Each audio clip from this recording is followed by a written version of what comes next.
host of the Gridiron.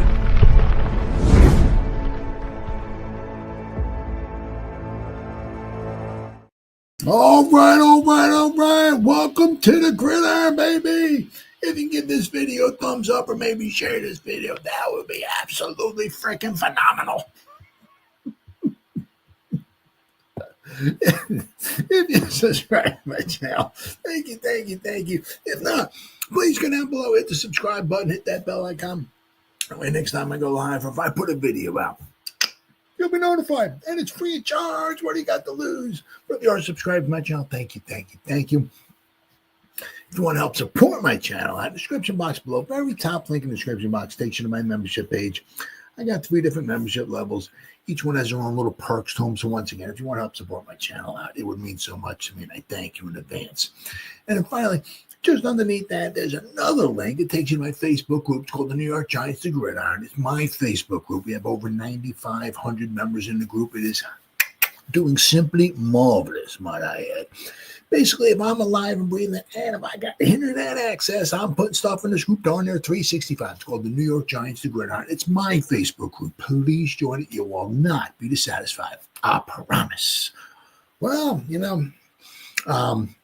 Mr. Mara was not very happy. I'm sure this maybe obviously didn't have,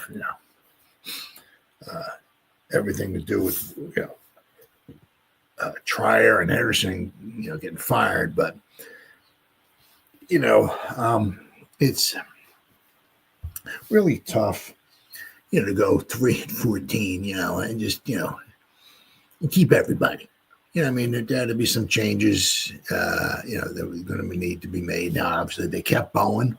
That was one of those things. It was like, are they going to keep him or, right? And one of the things, obviously, of course, it's always, when you got a new regime coming in, GM, coach, and all that stuff, and you got some holdovers. Now, obviously, whether it's players, coaches, right? When the coach and all, they want to go down with their players / their coaches, right? And I was pretty shocked about this, but because Henderson seems to be a very good coach. He's been around since the Judge era. So 5 seasons, I believe it is, both 2020, I think it was when he came in. And Treier, he's a young dude too, But needless to say, our secondary certainly was not absolutely unbelievably pathetic. There were certainly some bright spots in there, right? It's one of those things. It's kind of like, we didn't give up a ton of passing yards, but the other teams really didn't need to, when they can run on you, right? Or if the other team is up, there's a few games there, when we're getting blown out, right? The other teams could run on us. We certainly did not get a plethora of turnovers. One thing, which you gotta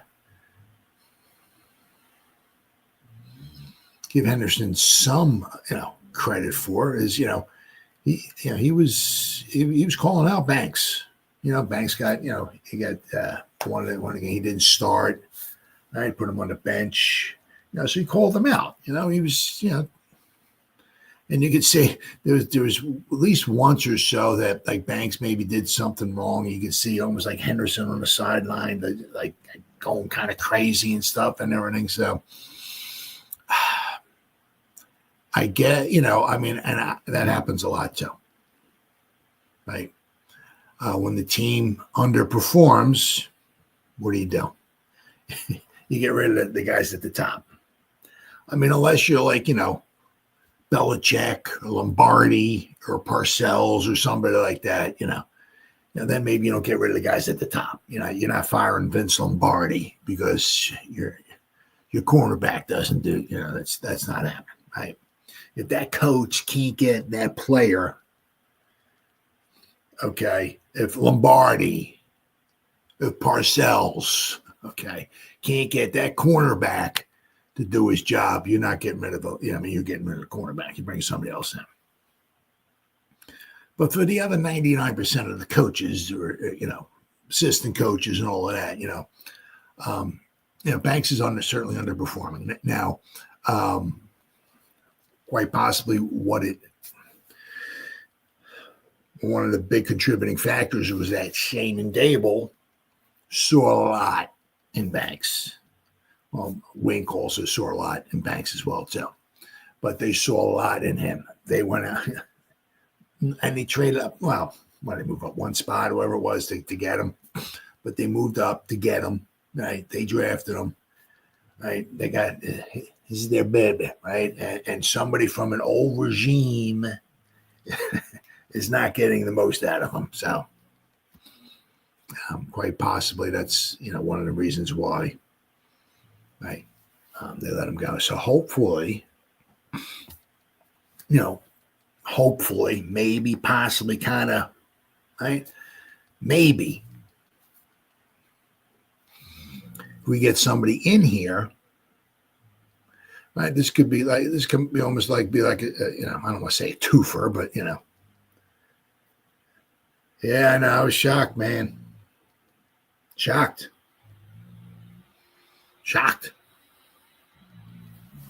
Yeah, they got to get somebody in here that can do something with them. If they can get somebody in here that can actually do something with them, then they may have to go out. Because one of the things in the draft, right? I got all these things. I'm pushing for like a defensive lineman or Carter, the edge rusher. But then there's some. I can't remember the guy's name. I'll remember his name by draft time. The cornerback from Michigan, supposed to be really, really good. We got no coach who wanted to come here with. Well, that's gonna. Well, one of the things, coaches, or unfortunately, possibly, players, too, right? Huh? Oh, Will Johnson, yeah, supposed to be good, right? So the thing is, kind of like, can the new coach come, defensive back coach, whatever, come in and right, elevate Banks to hopefully some type of a decent, or cornerback one player where we don't have to go out and spend enough, turn into like DeAndre Baker, Eli Apple kind of thing, where we're drafting cornerbacks in the first round and they just, right? Apple's still in the league, and not that he's a first round a lockdown cornerback or nothing, but he's still in the league. I think DeAndre Baker is probably snoozing someplace like he did in the meetings. But, over the past, what is it? We got Apple was in 16, right? So between 16 and 24, what is that, nine drafts? 16, I'm sorry, 16 and 23, the 8 drafts there, right? We drafted 3 cornerbacks, right? They should be, if they were any good, they could still be on the team, or at least Baker, right? So once again, we might be out there looking for possibly Will Johnson, right? But I'm kind of hoping we beef up the defensive line. But poor Jerome Henderson, Baker is in the UFL, was great in there. Actually, Baker. Okay, is in the UFL, was great in there. Actually worked out for some of NFL teams, but no one signed out. Yeah. There you go. Good old Bay. Hey, that was one of them, right? We actually had 3 first round draft picks. How often does that happen, huh? Holy cow. Well, at least we hit it out of the park with Sexy Dexy that year anyway. All right, so Giants, they dumped the 2 coaches in the staff shakeup, right? Even the Giants ownership decided to retain a coach, Brian Daboll, who's going to be highly unlikely that Daboll would run it back in 2025 with his entire coaching staff. Coming off his 3-14 campaign, changes were going to be made, obviously, unfortunately. Henderson and Treier were holdovers from the previous defensive coordinators. When Shane Bowen was brought in last year after the Wink Martindale meltdown, Bowen retained most of Martindale's staff. Now Bowen's staff, now it's time for Bowen. Henderson a year ago interviewed for the defensive coordinator position. That went to Bowen. Then was promoted to the passing game coordinator role. Yeah, I thought he did. I thought he was doing a very good job, but he was considered to be a popular and productive assistant, but the results this past season were not there with cornerback Deonte Banks, a 2023 first-round pick. Banks struggled with lapses in effort, and Henderson called him out, something Daboll never did. Henderson, who's 55, played defensive back in the NFL and came to the Giants in 2020 as part of the Joe Judge staff. Treier had been with the Giants for 5 years. Following the season, co-owner John Mara was critical of several aspects of the 2024 Giants and sounded especially frustrated when the defense, saying, "I didn't think our defense played very well this year at all. I'm tired of watching teams go up and down the field on us." Yeah, we are too, Mr. Mara. Some took that to mean that Bowen's job security was on shaky terms, but that was not the case.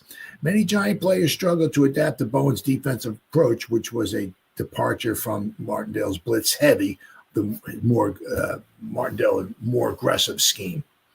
Cornerbacks who grew accustomed to playing man coverage for Martindale had to adjust to playing more zone under Bowen.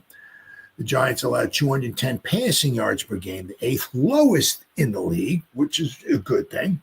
But much of that also because the opponents were focusing on running against the Giants. The Giants' run defense was 27th in the league. And, of course, okay, 2 of the 3. Meatloaf said that 2 out of 3. 2 out of 3. Oh, yeah. Ain't bad. All right. And then I got some more. Giants have moved on from defensive back Jerome Henderson and safeties coach Michael Treier. Brian Daboll has been given a final opportunity to bring the team back to relevance. He's officially used that second chance to make the first major move of the offseason. Wednesday, New York fired defensive back coach Jerome Henderson and safety coach Michael Treier. Per Mike Garafolo, decision to reshape the secondary is unexpected but not unwarranted, despite rumors that defensive coordinator Shane Bowen could be headed to the Patriots or simply fired for leading an underperforming unit. He's expected to return in 2025.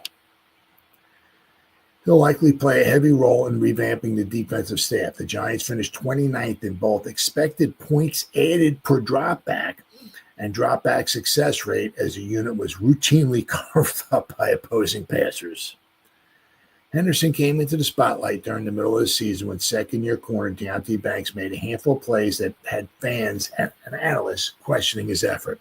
Henderson was visibly upset on the field and spoke about the situation with the media, and Banks was briefly benched. Henderson developed his reputation during his time coaching the defensive backs with the cowboy, or the cowgirl, shall I say. Banks take a step forward. Didn't take the step forward New York needed for him to take in 2024. He was asked to take on star receivers much of the season. And while he flashed against Seattle Seahawks DK Metcalf, had a good game, right? Things got ugly against Justin Jefferson, Terry McLaurin, Amari Cooper, and CeeDee Lamb. All of those players found the end zone against Deonte Banks. Still, Henderson wasn't fired for one player's struggles. Rookie nickel corner Drew Phillips exceeded expectations, and the Giants dealt with endless injuries on the back end. I mean, one time we had Flott was out, Phillips was out, and Banks was out. Like all our corners were out. I mean, right? Both reasons to consider keeping the coach around. But meanwhile, Treier will hope to use his time with New York to land another NFL job. Giants were his first team after making the jump from Marshall, a stark contrast to Henderson, who had been a coach since 2007 with the Jets, the Browns, the Cowgirls, and the Falcons. It isn't immediately clear who the Giants will target, but the secondary must be better with the first-round pick and both, right, second round and third round picks last year's draft with Phillips, right, and Newman invested in the unit. So we got what? So we got a first round, a second round, and a third round. This regime, and you could also throw Flott in there as well, too, right? Right. So basically, all the cornerbacks, right, and Newman, and then they brought Pinnock in here, but Pinnock's a free agent.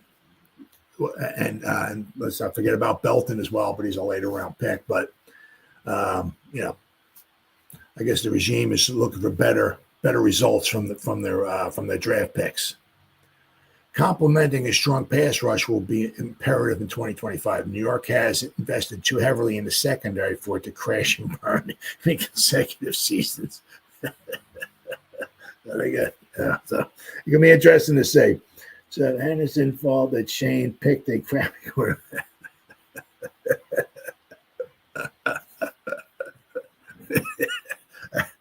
I guess so. He didn't. Henderson couldn't polish the turd and turn it into a gold brick, I guess. So I guess he's fired.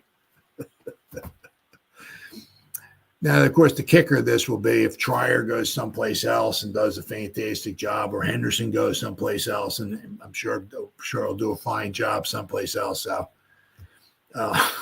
whoever they want to bring it in, better do some nice things, or it's really going to look really bad on these guys. That's for sure. So it'd be interesting to see who they do wind up bringing in. I mean.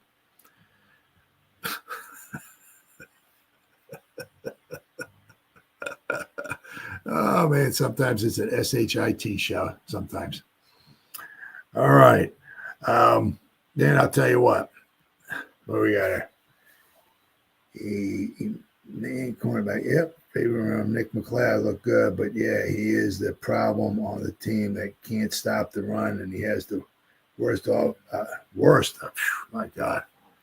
The garbage offense is horrible. Absolutely horrible. Now, of course, then we have this one here, right? How about that Sam Darnold, huh? Yeah, we're going to be paying big bucks for this guy in the offseason. Tell you what, he cost himself some money, didn't he? Tell you what,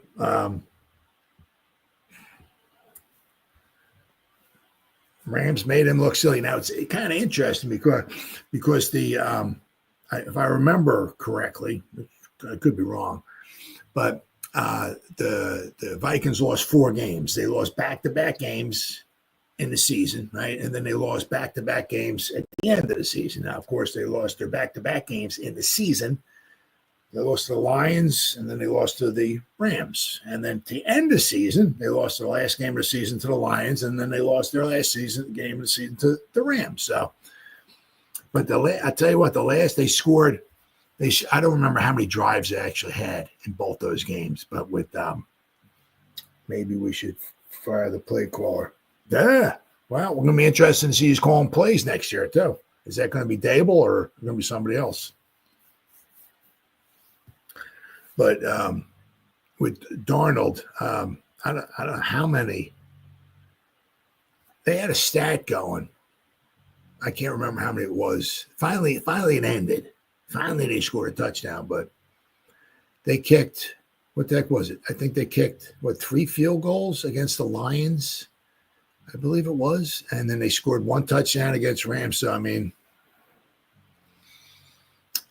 Darnold cost himself. I'll tell you, if Darnold could just take those last 2 games and just let him go, and nobody ever actually saw him. You know, he if he hit the market, he would have. I don't know what he would have made, but it would. It certainly went down after these last 2 games between the Lions and the Rams, and the Lions' defense is beat up, to say the least. And the Rams, that ain't the fearsome foursome out there, I'll tell you what. Now, of course, their offensive line wasn't doing them too much good help either, but he held on to the ball an awful lot. Boy, long. I mean, so Sam Darnold's brutal playoff flop just wrecked Giants quarterback plans. This is Vikings playoff run is over, and with it, any hope that Sam Darnold might have salvaged his reputation as a viable long-term NFL signal caller. The Vikings got obliterated by the Rams, 27-9. The Giants fans have every reason to feel nervous about their own quarterback future. Darnold's implosion has ripple effects, and none of them are good for New York. Darnold was sacked a playoff record 9 times. Wow. Turned the ball over twice, including a fumble that rookie Jared Verse returned for the touchdown. Meanwhile, the Rams' Matthew Stafford sliced through the Vikings' defense like it wasn't even there. He literally turned into Daniel Jones. It was a disaster for Minnesota, but an even bigger gut punch for the Giants. Why? Because the Vikings had their backup plan ready and waiting. J.J. McCarthy, the same quarterback the Giants passed on in the 2024 NFL Draft. Sam Darnold became the 25th quarterback in NFL history to throw a pick, a fumble, and get sacked at least 9 times in one game. Wow. Damn. Who comes up with these stats? He is the first to do it since Daniel Jones in 2023 and joins Warren Moon as the only quarterbacks to do it in the playoffs. Teams are just 1 in 24 when their quarterback does this. When a quarterback throws a pick, fumbles a ball, and gets sacked at least 9 times, the teams are 1 in 20. That doesn't say who the only team was that won that. I have no idea why people look for these stats and all of that, but the teams they're 1 in 24 when that happens. The Vikings traded up for McCarthy in last year's draft, and now it looks like they're going to hand him the keys.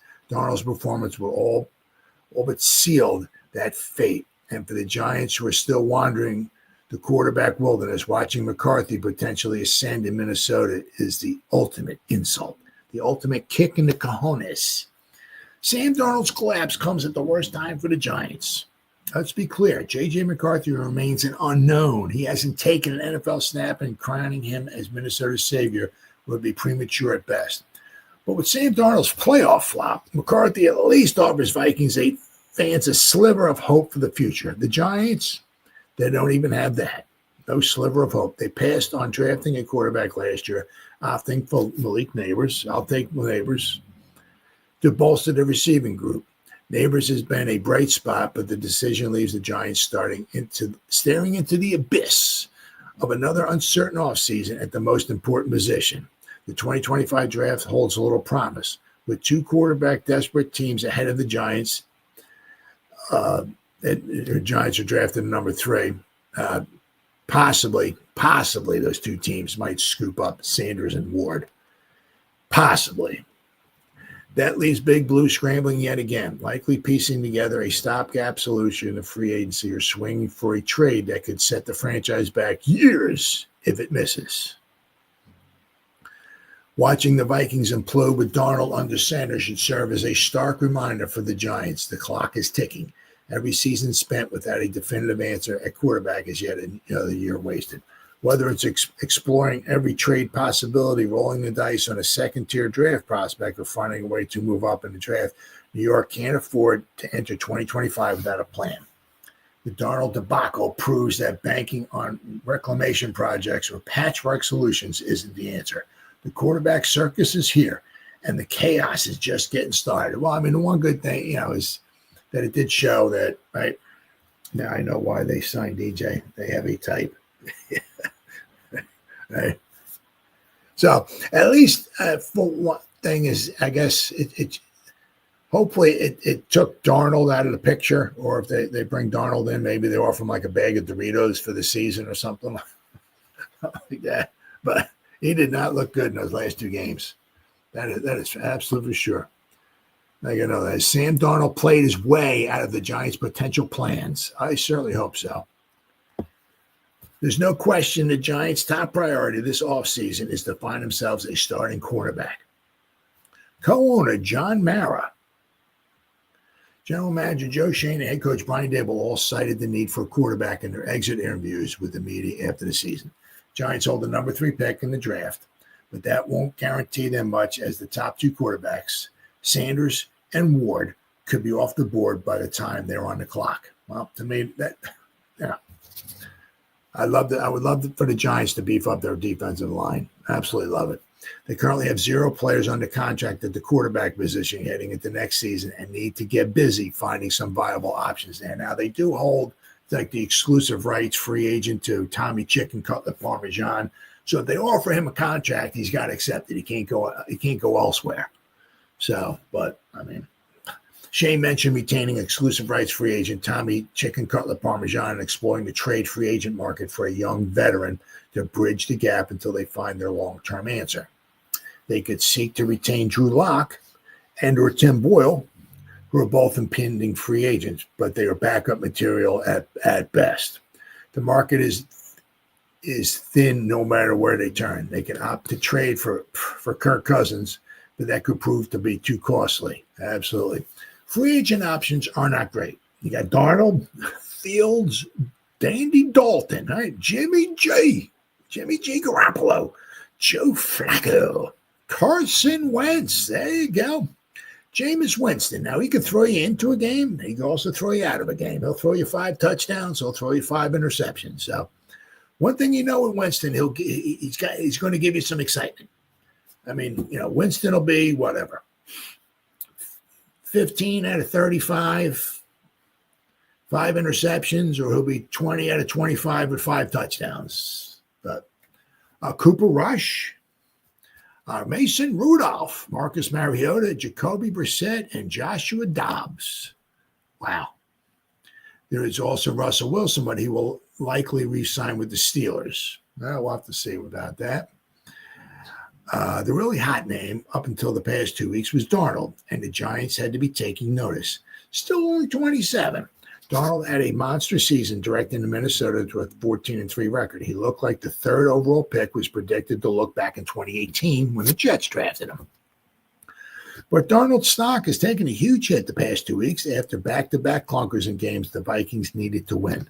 In Week 18 against the Lions, Darnold folded up like the Darnold of old, completing just 18 of 41 passes, no touchdowns, going 0 for 4 in the red zone in a deflating 31-9 loss. And I said, and that Lions defense is decimated. I mean, I can't remember all the guys. I mean, obviously Hutchinson, but I mean, they got a ton of guys that missing on that defensive side of the ball, and they kept them out of the end zone. I mean, he's got some good guys that throw the ball to, but couldn't get him in the end zone. Darnold followed that up in the wild card game against the Rams on Monday night. He led the Vikings to another one-sided loss, getting dominated and subsequently eliminated by a score of 27-9. And I'll tell you what, there were some passes, man, he threw. Holy cow. I mean, they were horrible, absolutely horrible. There was a short window in which some insiders thought that Darnold would be retained by the Vikings, but that window may now be shut. They're planning to move ahead with this year's top pick, J.J. McCarthy, and potentially Daniel Jones as his backup. It appears possibly to be in place. It'll be interesting to see what they offer Daniel Jones. Darnold is still going to garner a lot of interest, and the Giants still could be one of the teams vying for his services. But they have to ask themselves, do you want a guy who crumbled under pressure and may be the odd man out in favor of Jones? No matter what, the Giants could be in for more uncertainty under center this season. Yeah, wow, I'll tell you what, man, I know why they signed DJ. They have it, man, he did not look good at all. It's going to be, every year is always a story, especially with the Giants, right? Like, of course, last year, it wasn't like 2 years ago, or whatever it was, the Daniel Jones, I think, kind of Saquon saw last year.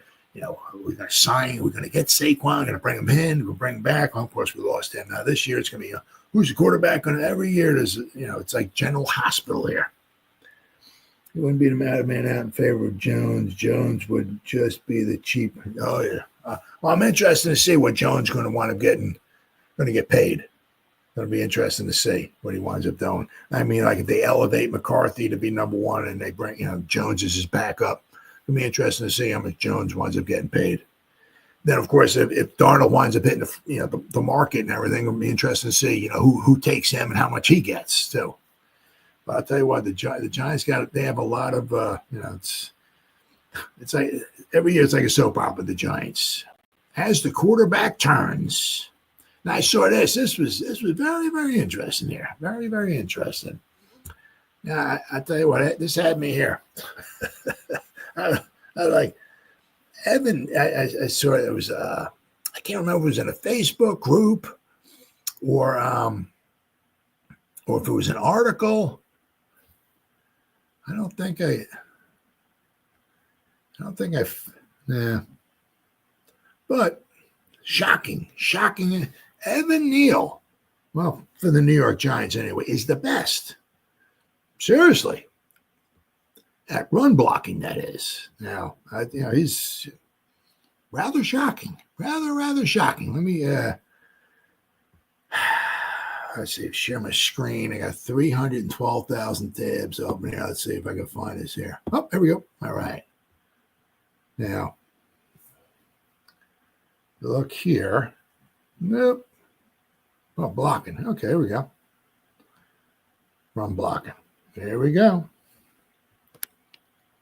Bam. There we are. Huh? Now, of course, as we'll notice, now once again, this is all PFF. I'm never going to say, I sat here and broke down every snap that Evan Neal took. I looked at the film. I looked at the all 22. Or I don't have the time. Not going to do that. Don't do that. Won't ever do that. That's not me. So I go to PFF. They give me some type of a basis to go by, right? Now, of course, if you'll notice, right, his pass blocking has not been, obviously, he's not once again super spectacular. Maybe that's still because maybe at the tackle position. Maybe they have to move him in at guard. Right? We'll have to wait and see. Now, the interesting thing is, very, very interesting thing, right, is that we got Illuminor back for next season. Hopefully, he'll be back, and hopefully Andrew Thomas will be back. So possibly we have our tackles. Possibly, right? Runyon, right? Going to man the one guard next to Andrew Thomas. John Michael Schmidt's going to be the center, right? Who's going to be the right guard? Who's going to be that? It's going to be interesting to see. Are they going to keep, for whatever reason, having Evan Neal out there at tackle? Or are they going to bring him in and maybe try him in at guard? Right? But, I mean, you look here. Andrew Thomas's run block was a 73.8. Chris Hubbard. How about that, Chris Hubbard? Of course, Chris Hubbard's problem is his tackle is way over here, right? Pass blocking grade, 25.5. His run blocking was very good.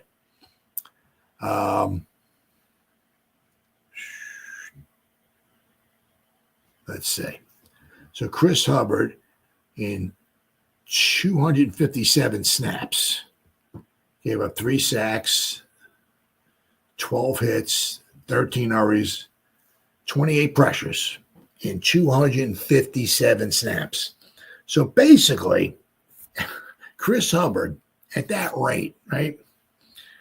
If he played as many snaps as GVR did, say GVR had 1,000 snaps, right? Chris Hubbard, obviously, all you got to do is basically multiply this by 4, right, to get as many snaps as GVR did, right? So if you multiply this by 4, he would have, was it 112 pressures he would have gave up during the season? Wow. So his pass blocking is absolutely pathetic, but his run blocking, right, 73.8. But Evan Neal, 80.8 in the run blocking, overall 61.2. But once again, his pass blocking needs to be, right? So Evan Neal, according to PFF, all I'm going by, right? Gave up 2 sacks, 5 hits, and 10 hurries. We're looking at Evan Neal here. Right? I mean, He had a couple clunkers in there. Right. But he had his run blocking 93.4 against Carolina. Against the Cowboys, 68.7, 73 against Nolans, 77.4 against the Ravens, 72.5 against Atlanta. Not too bad, but once again, he had a 37 pass blocking against Atlanta, a 30 against the Cowboys, 49 against Carolina. So his pass blocking needs to be desired. But if you look here, right, we have Bobby Johnson as our coach. Okay, now obviously you can look right here. 2023, he was in for 460 snaps altogether. Because once again, injuries this past season. He got injured once again. Shocking. But so 2023 had 460 snaps. 2024 had 459 snaps. 2023 grade at 39 point. So actually, somehow his rookie season, he graded, once again, this is all PFF, right? That's all I'm going by. Graded out of 41.8. Somehow in his second season, he got even worse. But you'll notice here, he went from a 39.8 or very close to a 40 up to a 61. His run blocking was a 51, went up to an 80. Now his pass blocking did go up, right? It was a 38.5 and then went up to 49.6, right? I don't know. I don't know, what they're going to, are they going to do the Eric Flowers thing, right? With every snap, you look like an injured kangaroo with no blood. Injured kangaroo. I don't have time to look at this, all the snaps and everything like that. Sometimes I guess maybe also because it's maybe a little nauseating too, especially watching our offensive line. Oh my God, absolutely horrible. I'm wondering if there's ever going to be a point in time where they're going to be like, let's just try the guy inside. I mean, because if we got Illuminor for next season, you're paying, I think, Illuminor like $7 million, right? If he's going to be your right tackle, if you got Andrew Thomas as your left tackle, right? I mean, GVR, is a free. It doesn't mean we won't bring him back. I mean, we could maybe, I don't know, but man, it's like the guy has a hard time as a tackle out there on the edge because guys are still maybe the 5 Ds of dodgeball: dodge, dive, dip, duck, and dodge. The 5 Ds of dodgeball: dodging, diving, ducking, dipping, dodging around them. Right? Those edge rushers. So there's problems with them. Why don't we move them inside? Maybe you don't have many sexy Dexies or whatever, like dodging, diving, ducking around guards and stuff. Usually it's pretty much like mano a mano. It's like, I'm going to run you over and I'm going to get to the core. I'm going to get it, Evan Neal, he's tall. He's got the weight. He's got the strength. He's got the size and all that. Why are we not trying to do it inside? I don't know. Very, very interesting to see. And next season, if they do wind up bringing him and putting him in a guard, I don't know. When Eric Flowers, I don't have his stats popped up, but when they finally moved him, not the Giants, but when he finally got moved into guard, he was a serviceable guard. Certainly not. What was he, number 9? He was number 9, and Eli Apple was number 10, I think, right? So he certainly was not the number 9 pick in the NFL draft. That is for sure. But when they moved him, or I can't remember, it was the Dolphins or I can't remember. It was the Redskins, the WFTs, the W2EFs, the Command, whatever. Moved him into guard. He didn't do too bad. I don't know why but it's what it is. But hopefully, maybe next season, they just might wind up moving Evan Neal in the guard, and I'd love to see what the guy can do. Absolutely love to see what the guy can do. Just moving him in the guard. His run blocking's gotten better. Let's see if his pass blocking get better, right? Because also the Giants have to make a decision on him as well too. Now, obviously, this season coming up before the season starts, I can't remember what the date is, but they're going to have to pick up or think about picking up the fifth-year options. Are they going to pick up the fifth-year option on K-Bomb? Are they going to pick up the fifth-year option on Evan Neal? They're going to pick it up on neither, on both of them. Be interesting to see, what they're going to do there. But I can't remember. I don't remember if it's in July, but I know it's before the season starts. They have to pick up their fifth-year option. So it's going to be interesting to see. Interesting to see what they think about Evan Neal. Because if they're going to keep him for the long term, it's better to pick up the fifth-year option because it'll save you a little bit of money. But it'll be interesting to see. All right, then I showed you I got the end of the season here. Now, of course, I guess you can kind of figure out here, right, who the Giants' highest graded players on offense is, right? And oddly enough, also, let me pop this up here. All right, let's see. All right, we got. All right, let's see. Share the screen. All right, here we go. All right, hold on. I got the defense popped up here. Let me change this here. But interestingly, this is for the season. Who graded out the highest for the Giants on offense? Look at that, Daniel Jones, right? Look at him. Huh? Graded out of 72. Right. All right. So, of course, how many players do we have on offense here? 39. Wow. 39 players. Well, actually, see, some of this came from a special teams play. I think this is when so somebody like Green and Muasat, this and Gillen, this came from a punt formation. So some of these guys that really aren't on the offense. But so we got Malik Neighbors, right? He was the number one overall for offense for the Giants, graded at 86.7. Then, of course, you got Andrew Thomas. Guy played in 6 games. Let's see, what did he do? I think he played in 10 games. I think it was last season. And he played 6 games. So I think he's missed 18 games in the past 2 seasons, Andrew Thomas. Will the guy ever be able to stay healthy ever again?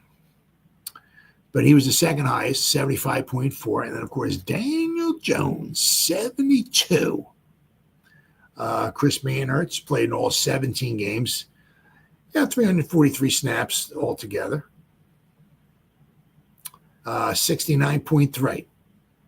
Yes, this is Dane Belton. This came from a special teams play, so I'm not even going to worry about that. But Wan'Dale Robinson, 63.4. GVR played 1,121 snaps. He is the winner. Graded 63.4. Jermaine Illuminor, 925 snaps, 63.2. Joshua Azudu. There you go. 182 snaps. He graded out of 62.7. Motor Singletary, 380 snaps altogether, 62.1. John Michael Schmitz, 983 snaps, 61.4. Evan Neal, there you go, 61.2. We were talking about him. And once again, the 80.8, his offensive, his run blocking grade. All right.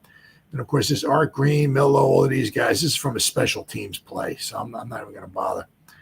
Darius Slayton, 869 snaps, graded out of 59. Now, he's another one of those stories, right? The Giants going to see offer him a contract. Will does Darius Slayton want to come back? We'll have to wait and see, because his numbers definitely took a hit this season without question. With Wan'Dale Robinson and Malik Neighbors, I think it was 202 receptions between the two of them. Kind of makes you wonder, does Darius Slayton want to come back? especially now also his main man, right? Daniel Jones is gone. Tyrone Tracy, 647 snaps, 58.4. Daniel Bellinger, 364 snaps, right out of 57.2. Bryce Ford Wheaton, a whopping 3 snaps, 57.1. John Runyon, 842 snaps. And of course, the nice thing, of course, when we wanted to bring him in, right, was, we get John. He doesn't miss any time. He never gets injured. That was with the Packers. Of course, he comes to the Giants, and what happens? He gets injured. He 56.1. Tyree Phillips, 53 snaps, played in one game, 54.3. Isaiah Hodgins, remember him? Whatever happened to Isaiah Hodgins? 63 snaps. He played in 3 games, 54.3. Tim Boyle, there you go, 36 snaps, 53.9. Theo Johnson, 681 snaps, rated at 53.6. Drew Lock played in 7 games, 320 snaps, 53.6. Emir Smith-Marset, grand total of 7 snaps, 53.1. Jake Kubas, 197 snaps, rated at 52.2. His run blocking is not bad. His pass blocking definitely needs something to be desired. Tommy Chicken Cutlet Parmesan, 91 snaps, 51.3. Eric Gray, 14 games, played 108 snaps, 48.5. Jalen Hyatt, traded up to get the guy, played in 16 games, 344 snaps, graded out of 48. Aaron Stinney played in 4 games, 193 snaps, 47.9. Chris Hubbard, 5 games, 257 snaps. Now, once again, his run blocking, 73.8, but his pass blocking was so bad, brought him down to a 46.6. Greg Dulcich, 5 games, grand total 27 snaps, 46.5. And Jakob, not Jacob, but Jakob Johnson, 3 games, 12 snaps, 41.7 overall. So, but of course, I guess really wasn't too hard to figure that out, right? That Malik Neighbors would be the winner. So now let me go to. That's the offense. All right, let me go here. Now we go to the, I guess as you can tell right here, right? The defensive side, right? Now who would be the highest player graded on the defensive side? Well, I guess you don't got to be a rocket scientist to figure that out. All right, so once again, let me go to the defensive here. Bam. All right, of course, Sexy Dexy, right? 89.9, just missed the 90. The last 2 seasons, 2022 and 2023, graded out over 90. This past season, 89.9. Fantastic season once again. How lucky we are to got him. I'll tell you what. Bernsey, all the injuries he had all season long, still graded out of 79.2. Very, very good. Cornerback, Trey Hawkins, played 2 games, 82 total snaps, 79. Andrew Phillips, right? He all season long, he graded out really, really well. 77.5. Fantastic pick in the 3rd round for the Giants. Bobby Okereke, 74.9.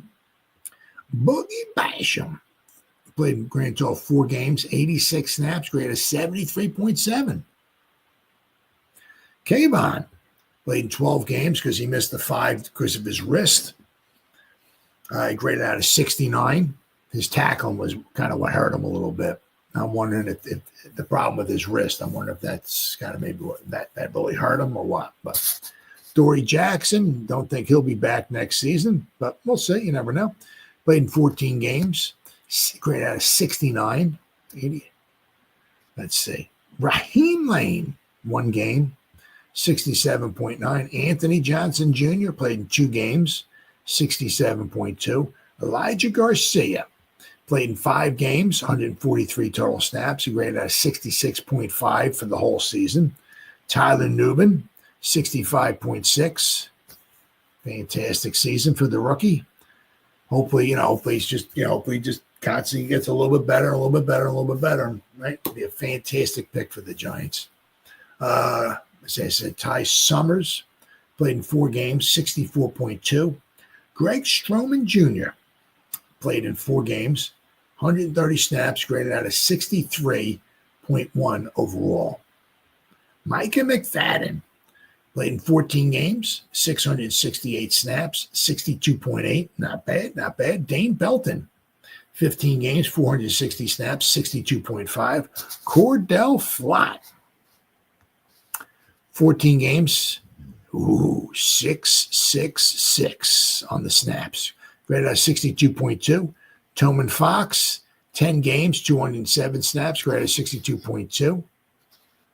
And let's see, Elijah Chapman, he had honorable mention as a rookie. So, yeah, very, very impressive. Very, very impressive for the young man, Elijah Chapman. 58.9. Armin Watts played in 5 games, 58.8. Darius Muasau. Now, obviously, Muasau, did a fine job, but also he was produced. Well, I can't say produced, but he played a lot on special teams as well. So, very important person to have on a team, especially also, a 6th-round pick, right? Not bad. I said, once again, if he can elevate his game a little bit as the years go by, be fantastic. Azeez Ojulari, you're not sure if he'll probably won't be back. Played in 11 games. Then, of course, he what? Yep, he got injured. Shocking. Azeez Ojulari. Azeez, I'm going to get injured this season. Ojulari. Yep. 56.4. Jason Pinnock. Now, whether he'll be back or not, remains to be seen. 976 snaps, 54.5. Deontay Banks, because he missed some time with his ribs, 50.9. That's not what you want to see from your first round pick. Absolutely not. Then you got Patrick Johnson, 6 games, grand total 47 snaps, graded out of 50.2. Nick McLeod. He was last seen on the 49ers team. 6 games, 170 snaps, 50.1. Deontay Johnson. We had a lot of Johnsons. We had the brothers Johnson on the team here. Deontay Johnson. 1 game, 37 snaps, 48.8. Art Green, 3 games, 47 snaps, 48.1. Casey Rogers. Now, one of the problems you'll kind of see is we had Dexter Lawrence way at the top, right? Getting a fantastic grade, way at the top. Then you'll notice down here, Casey Rogers, Nacho, Corey Durden, DJ Davidson, Jordan Riley. So we got 1, 2, 3, 4, 5, 6. 5 of the 6 worst graded by PFF. That's all I'm going by here. But 5 out of 6 worst graded players are on the defensive line for the Giants. Right.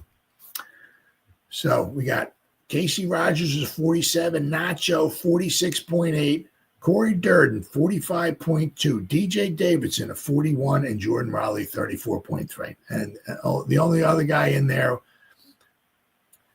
once again, couldn't find a role for the guy. Isaiah Simmons played in 12 games, 181 snaps, graded out of 45.6. So brought the guy back. Once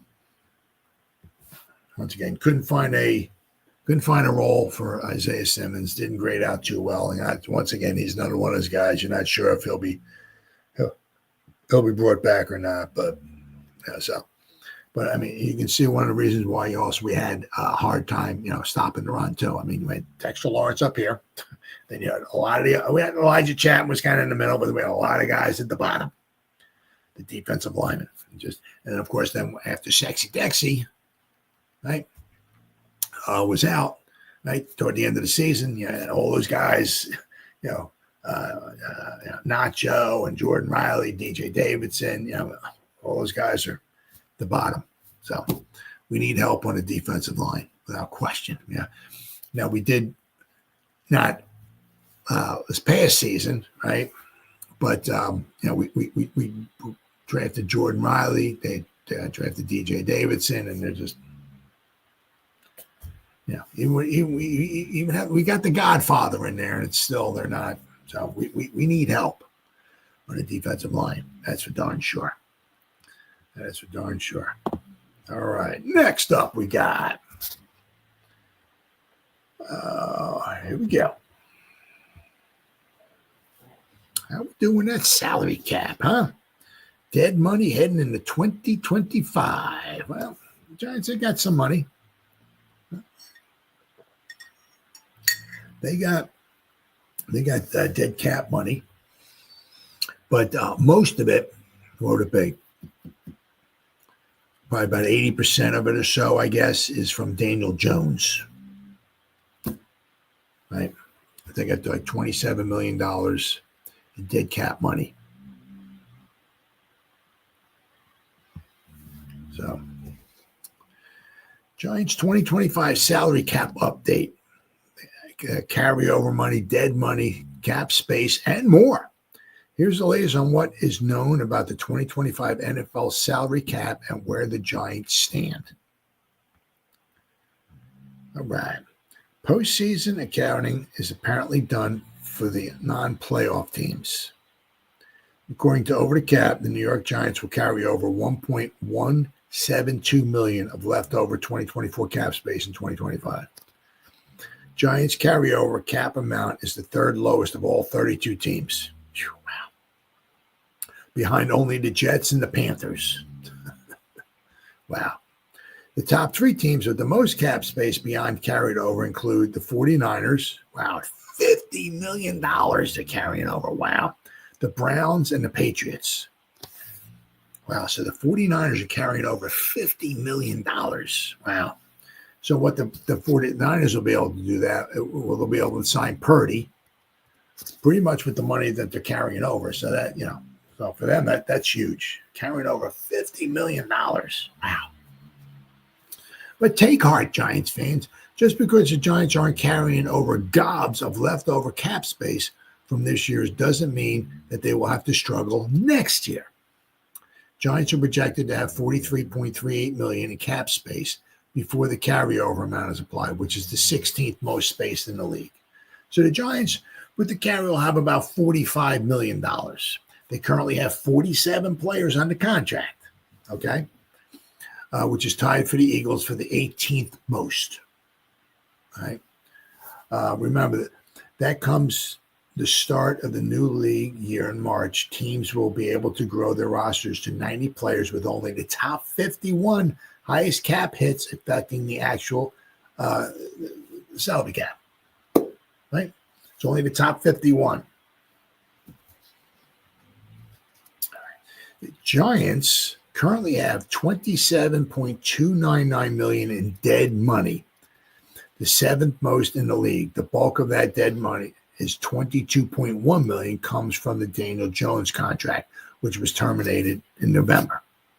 In December, the NFL Network reported that teams were advised to budget for a 2025 salary cap between $265 and $275 million, right? So if we look here, right, to the Giants, the total salary cap allocations they have as of right now is, according to Spot Track, they have $223 million in money allocated.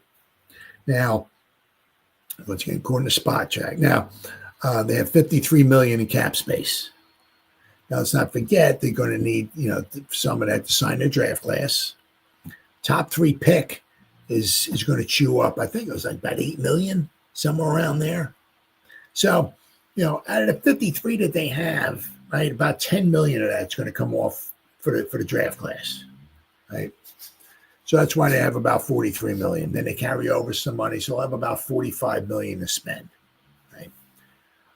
Let's see here.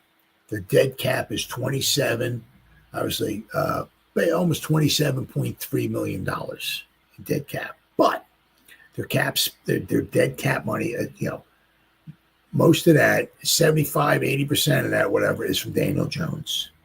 Now, if we look, can I do this here? Can I do the 2026 season? We'll do it. Okay. As of right now, okay, so this is nice. Okay, they have what do they have? Okay, as right in 2026. Okay, you gotta look. They only have 25 players. Okay, so they only got 25 players under contract. But if you look this season here, right? If they add, like, say, 7 players through the draft, that'll put them at like 32. And if, say, the following year they add another 7 to the draft, that'll give them almost about 40, at least 40 players, close to 40 players, right, on the team. Now, we're talking 2026. All right, this does include, we don't have a quarterback right now and all this stuff, right?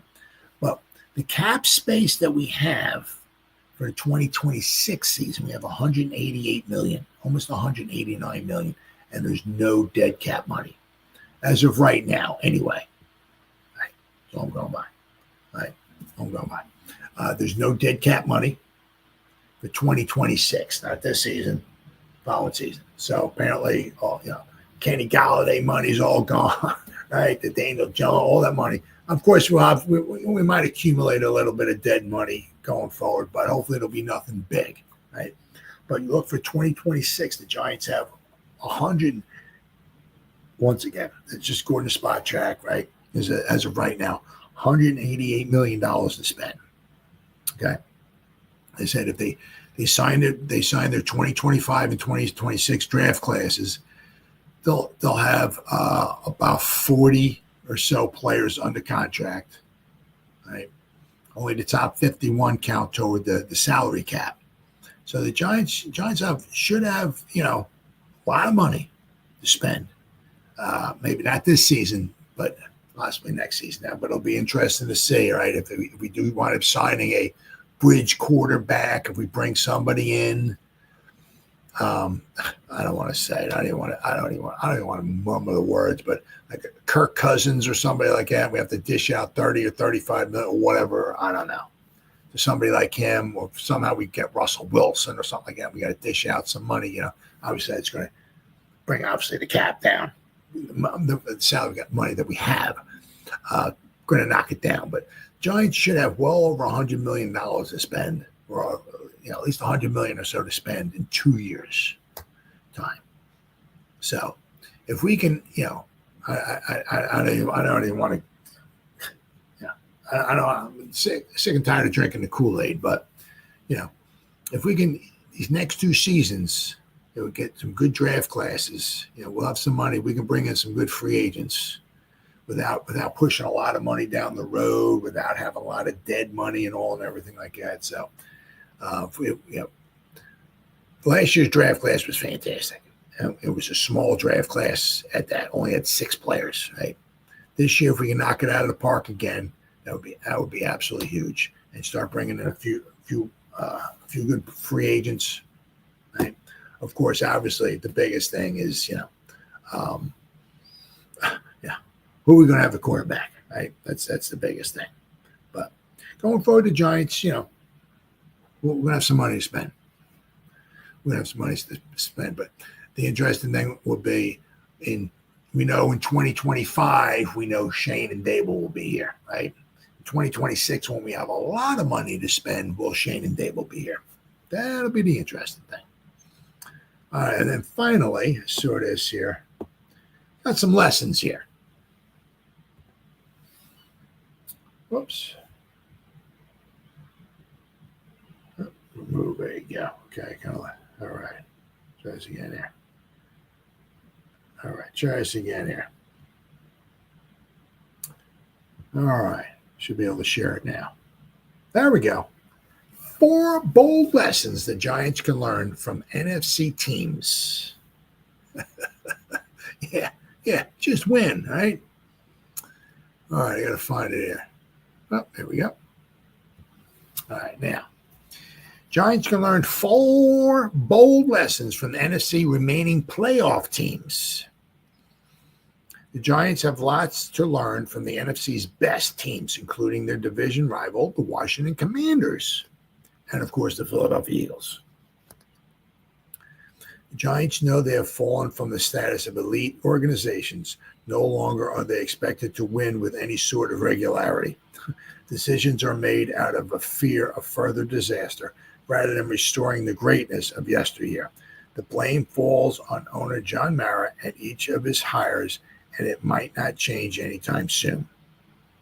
Giants chose to bring back general manager Joe Schoen and head coach Brian Daboll for one more try, hoping that continuity salvages what becomes an underwhelming administration.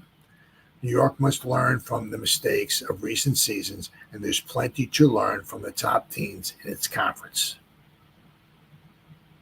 The Commanders. What can we learn from the Commanders? A quarterback changes the perception of everyone in the building. Yep. Gives you hope. Yep. Absolutely. Now, let's not forget, right? Obviously, one of the biggest things is you look at the Hard Knocks, right? Everybody's making fun of the Giants for Hard Knocks and all this stuff and everything. But let's not forget, right? If we go back and I think it was Shane was asking Daboll in one of those episodes. I don't remember. Obviously, it was one of the ones before the draft. But Shane was, said, would you be willing to trade up for Jaden Daniels? And Daboll said, oh, yeah.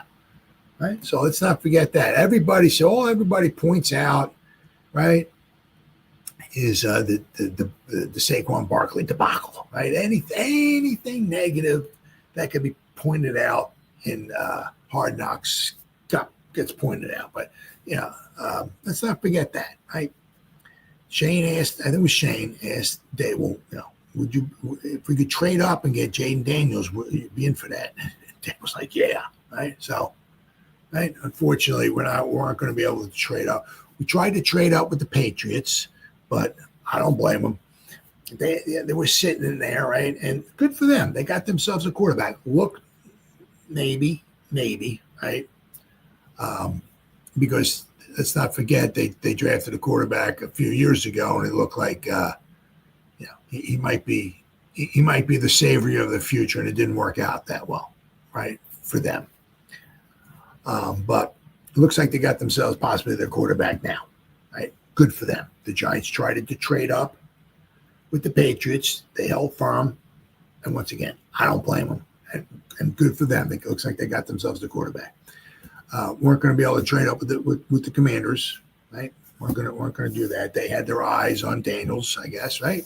And they got themselves their quarterback. Looks like they got themselves their quarterback for the next 10 to 15 years, as long as there's an RG3 thing, kind of where the guy winds up getting injured or anything like that. Let's hope the guy stays healthy and has a nice long career, because the NFL needs quarterbacks, without question. So the Giants were certainly eyeing up Daniels, thinking about moving up, right? If they could to get him. But the quarterback needy teams needed the quarterbacks, and they stayed put, right? They would have been foolish. The Giants, at number 6, knocked that out of the park. We don't have a quarterback, but we got ourselves a number 1 wide receiver, without question. But it's no secret that a franchise quarterback is the key to becoming a contender. But think about what basically everyone thought about Washington before quarterback Jaden Daniels took the field in week 1. Head coach Dan Quinn was a questionable hire coming off the second worst playoff performance of his career. Offensive coordinator Cliff Kingsbury was a gimmicky coach whose offense had an expiration date. Yep. Commanders were irrelevant. The supporting cast seemed bleak, and Washington wasn't supposed to win more than a handful of games. Everyone in that building is better off now that Daniels is a budding star. Things look murky now, but the Giants could very well see their staff and ancillary pieces praised if next year's quarterback exceeds expectations. Meaning like if possibly, I guess, if the Giants grab themselves a quarterback, right? I don't know if they're going to do that. If Sanders' award falls to him at 3, who knows? Or if they draft, like maybe, I don't know, if Jalen Milroe falls in the second round, they draft him in the second round. Who knows, right? But, and you get that quarterback of the future, you knew that, like especially with Eli, right? Of course, we were 5-4 when he took over, and we went from 5-4 to 5-10. So we lost 6 games in a row, and those games did not look pretty. Let me tell you what. The one game against, I think it was against the Ravens. I think he had like a minus 952 quarterback rating. It was ugly. Finally got the last win of the season against the Cowboys. The heck was it? 20, I forgot what it was, but that he got to the line of scrimmage. There was like an opening in the middle. Right? I don't know if he popped up his hand. I don't know if he said Omaha, but he changed the call, I think, at the line of scrimmage and called the draw play to Tiki Barber, who took it in, and the Giants won the final game of the season, right? Became 6-10. But the next season, the Giants went to the playoffs, and you knew you had yourself your quarterback. You knew that, right? Of course, in 2005, 6, 7, 8, we went to the playoffs every year, right? Really, really did good. So you knew you had your quarterback of the future. Feel bad for Jerome Henderson. Secondary was less than average for the last few years. Not good. Yep. Yeah. It's a shame. Yeah, I thought Jerome did, maybe, I don't know. Maybe necessarily wasn't, I don't know. I guess they underperformed a little bit this year, but I thought he's a very good coach. I was shocked when they let him go. Shocked. Surprising. Very, very surprising. All right. And from the Eagles, offensive line development is a cultural decision. Well, let's not also forget, with the Eagles, they have one of the best offensive line coaches in all of football. Guy's name is Jeff. Last name starts with an S. I can't remember it. I keep wanting to call him Jeff Saturday, but hold on, let's see here. Let me pop this up here. Eagles offensive line coach Jeff Stoutland. Let's see. How long has he been with the Eagles for? Offensive line coach and run game coordinator since 2018. Oh, I'm sorry. He was the Alabama line coach in 2011 and 2012. Since 2013, basically when they had Kelsey and Lane Johnson, right around then, he's been the Eagles offensive line coach since 2013. So what we got? 2013 to 2022, 23. So the last 12 seasons, Jeff Stoutland has been the offensive line coach for the last 12 seasons. Offensive line coach for the Eagles. He's a fantastic guy. As I said, he was with Saban in Alabama for 2 seasons. Right, but the last 12 seasons, this will be his 13th season coming up with the Eagles offensive line coach. Does a fantastic job, one of the best in all of football. And the Eagles have that. Now, if he was here with the Giants, things might be a little bit different, right? It does help to have a really, really good coach. And the Eagles do that. Says the Eagles, like every year, it seems like every year, the Eagles churn out an incredible offensive line. Once again, also helps with coaching. And a lot of it also, too, because they stay healthy, right? Giants get decimated by injuries. Meanwhile, the Eagles stay relatively healthy, right? That helps, too. The Eagles don't get injured, and they have a fantastic coach. The Giants have a okay coach, not as good as Stoutland, and the Giants just get decimated by injuries. The Eagles' offensive line was as decimated by injuries as the Giants' offensive line. The Eagles would not be, wouldn't have a phenomenal offensive line. But they're lucky, good for them, right? They're lucky and they stay healthy. Let's see. Between aging veterans, rising stars, and buy low contributors, every move seems to work. That isn't an accident. Well, it's because of coaching. Philadelphia continues to invest heavily up front. Its stars are kept in the building and reinforcements are perpetually added to the rotation. Sometimes that comes in the form of a bust like tackle Andre Dillard. Other times it's spending back-to-back second-round picks on potential Jason Kelsey replacements. And let's not forget about Mekhi Becton as well, too, right?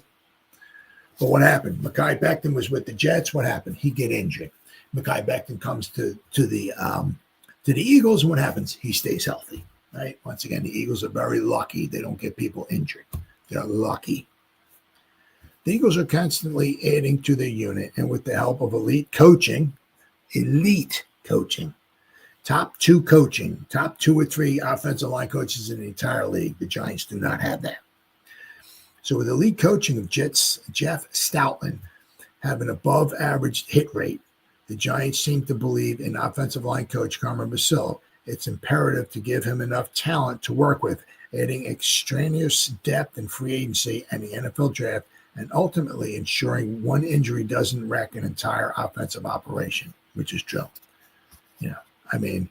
The Eagles, obviously, they bring these guys in. The one guy, I can't remember who it was, their left tackle.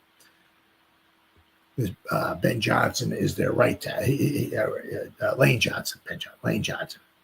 Their right tackle. Hasn't given up a sack since Jesus Christ walked the earth. Guy, he was the number, I think 2013, I think he was. I think like the number 2 or 3 pick, and they knocked him out of the park. Future Hall of Famer right there, Lane Johnson. But fantastic. But their guy that I think their left tackle he was huge, like 6'8" or something like that. I can't remember. He was a former rugby player. Well, he wound up turned out to be a fantastic left tackle. I think he's injured. He might be out for the season. But other than that, a lot of their guys are healthy. They're nothing like they have no injuries, nothing like the Giants do, the Eagles. But once again, it's the coaching is huge. If we had Jeff Stoutland here as our offensive line coach, things would be maybe a little bit different. Of course, it does help. We have to stay healthy too. All right, another thing we can learn, that bold lessons the Giants could learn from the Rams. Cohesion between the front office and coaching staff is crucial. The Rams got away with continuously trading premium picks. Oh, my God. This was the first, I think last year was their first year they had a first-round pick. Since like 2016, they kept trading away their first-round pick just to bring in talent. The Rams got away with continuously trading premium picks because they hit on their day 2 and day 3 selections at an elite rate. General manager Les Snead deserves praise, but this is a team-wide accomplishment. Receiver Puka Nacua, right, was a talented but unheralded prospect who fell because of injury concerns. Now, that's to be expected, right? Los Angeles identified that and head coach Sean McVay pounded the table for him as a strong scheme fit. McVay was confident in Kyron Williams, despite average traits, because of his ability to execute staples on the ground game and do the little things well. On the other side of the ball, rookie linemen have managed to mitigate Aaron Donald's departure, and below-average talents in the secondary aren't being asked to take on more than they can handle. Compare that to linebacker Isaiah Simmons, who was supposed to be a key piece of the defense until he wasn't, or cornerback Deonte Banks being left to fend for himself against superstar receivers, or offensive lineman Joshua Zudu getting pigeonholed as a tackle despite profiling better as a guard. It's easy to see, regardless of quarterback play, why these teams have different fates. And then finally, the Detroit Lions, something that the Giants can learn from the Detroit Lions. Culture can be established in a losing season. First year of head coach Dan Campbell's tenure wasn't great by the standards of the rest of the league, but no team celebrated their first win harder, and no team made one victory have a lasting impact quite like Detroit. Yes, the Lions have cultivated a ton of talent in recent years, and yes, having two elite coordinators certainly helps, but the right coach was able to convince the locker room that they were a part of more than just a losing season. Daboll has Week 17 under his belt as a key win against a better team to end a 10-game losing streak. But if New York once again crumbles under the first signs of adversity, it will fall on another coach to create a culture worth playing for. Absolutely. I mean, you can definitely tell. I mean, what the heck was it? I can't remember. It was the game against the Ravens. This was Campbell's first season. It was either the Ravens game or they lost so many freaking heartbreaking games that one season when they were 3-14, his first season.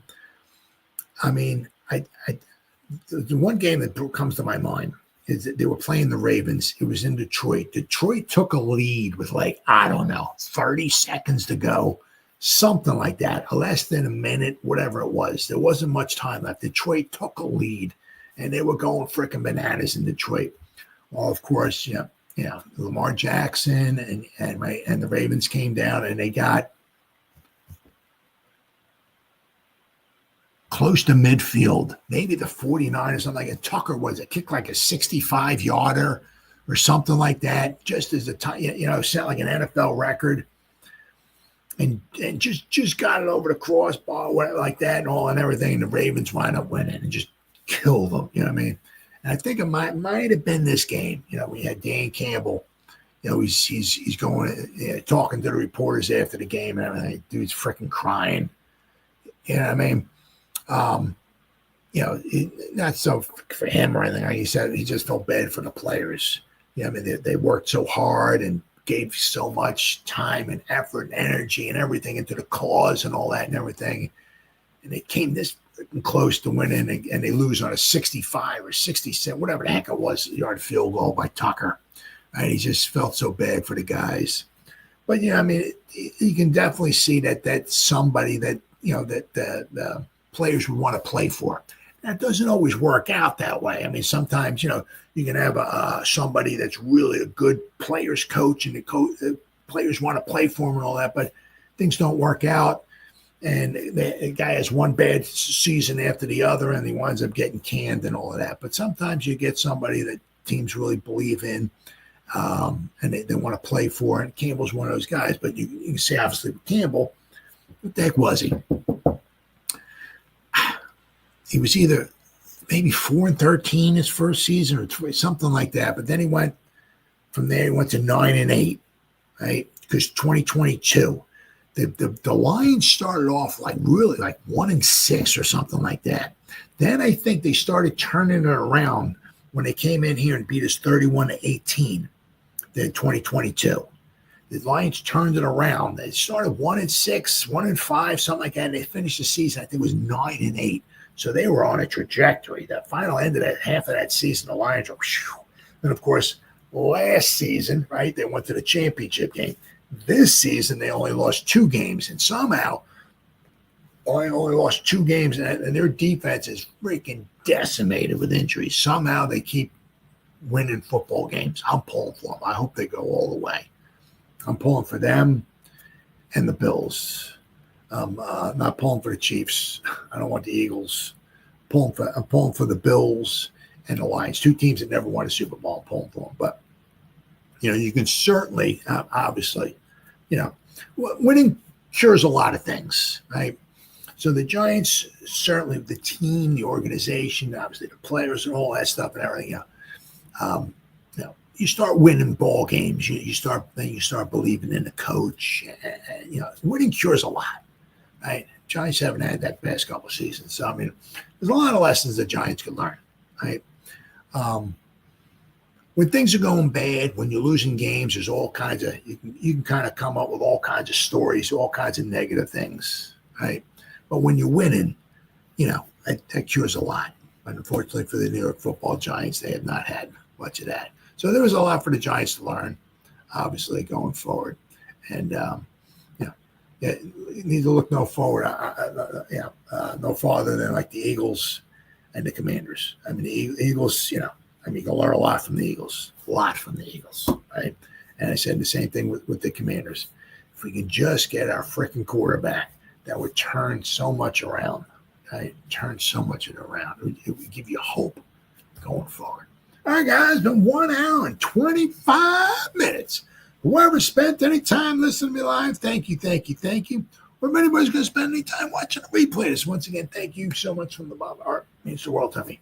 As always, you guys stay safe out there and go Giants! Woo!